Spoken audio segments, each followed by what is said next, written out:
నమస్తే welcome to IDTV నేను మీ Lakshmi. IDTV మన ఉనికి మన వాణి. దేవాంశ్ నందమూరి నారా వారి అభిమానులనే కాదు, వారు కేంద్రంగా ఉన్న తెలుగుదేశం పార్టీ సర్కిల్లనే కాదు, ఏకంగా 2 తెలుగు రాష్ట్రాలను తన టాలెంట్తో తన వైపు తిప్పుకున్న లిటిల్ మాస్టర్ అతను.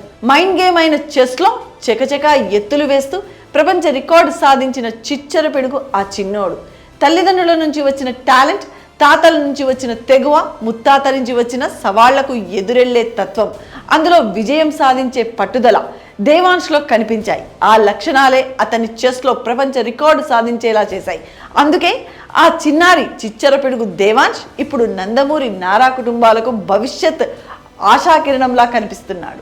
చెస్లో ఫాస్టెస్ట్ చెక్మేట్ సాల్వింగ్ పజిల్స్ అనేది మేధస్సుతో కూడిన ఆటని. దానికి ఎంతో పరిణతి కావాలి, నైపుణ్యం అనేది అనూహ్య స్థాయిలో ఉండాలి. అలాంటి ఆటలో పట్టుమని 10 ఏళ్ళు కూడా లేని ఓ చిన్నారి చకచకా ఎత్తులు వేస్తూ అలా చూస్తుండగానే విజయం సాధించి ఏకంగా ప్రపంచ రికార్డుని తన ఖాతాలో వేసుకున్నాడు.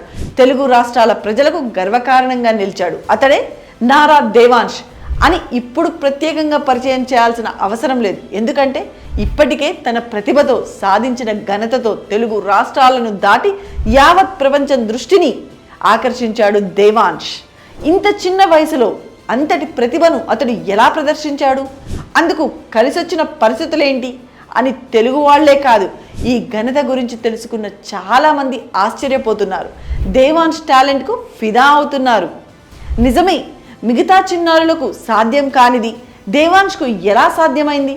అంతగా దేవాంశ్ మానసికంగా ఎదగడానికి దారి తీసిన పరిస్థితులేంటి అన్నది పరిశీలిస్తే ముందుగా అతని ముత్తాత నందమూరి తారక రామారావు గురించి చెప్పుకోవాలి. నటనతో తెలుగువాడి ఖ్యాతిని పెంచి రాజకీయంతో పేదలకు మేలు చేసి సినిమా రంగానికి రాజకీయ రంగానికి దిశ చూపిన ఎన్టీఆర్ ఓ legend.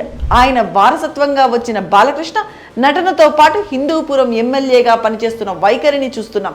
Multi టాలెంట్కు care of Balakrishna అన్న విషయం కూడా మనకు తెలుసు. అలాంటి బాలకృష్ణ కూతురు బ్రహ్మణి హెరిటేజ్ సంస్థను విజయవంతంగా నడిపిస్తూ వేలాది మందికి ఉపాధి కల్పిస్తున్న బ్రహ్మణి ఐక్యూ కూడా నెక్స్ట్ లెవెల్ అని అంతా చెబుతుంటారు. ఇలా ఎన్టీఆర్ నుంచి బాలకృష్ణ బ్రహ్మణి వరకు టాలెంట్కు కేర్ ఆఫ్గా ఉన్న తీరును చూసాం. ఇప్పుడు చంద్రబాబు గురించి చెప్పుకోవాలి. కాంగ్రెస్లో సాధారణ కార్యకర్తగా ఎమ్మెల్యేగా ఎదిగి చివరికి మామ ఎన్టీ రామారావుకు కుడి భుజంగా మారారాయన. టీడీపీలో క్రియాశీలకంగా మారిన దగ్గర నుంచి ఎన్టీఆర్ శకం తర్వాత అన్నీ తానై ముందుండి నడిపిస్తున్నారు. ముఖ్యమంత్రి ప్రతిపక్ష నేతగా మేధస్సును చాటారు. అభివృద్ధి విజన్తో ఉమ్మడి ఆంధ్రప్రదేశ్ రూపురేఖలు మార్చారు. ఇప్పుడు అమరావతికి ప్రపంచ పటంలో చోటు కోసం పరితపిస్తూ తనకు మాత్రమే సాధ్యమైన విజన్ను అమలు చేస్తున్నారు.